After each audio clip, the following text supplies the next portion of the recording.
Hello everybody, and today I'm gonna show you how to make GHR 1001 of Photopea like this. This is request.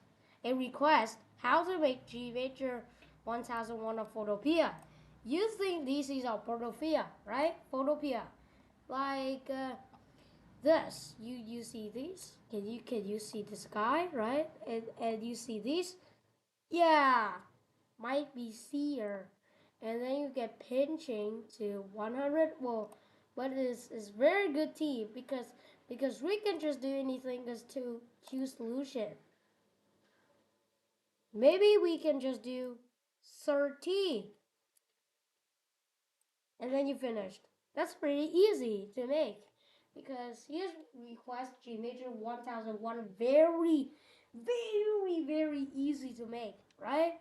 Okay, and see you next time in the next one.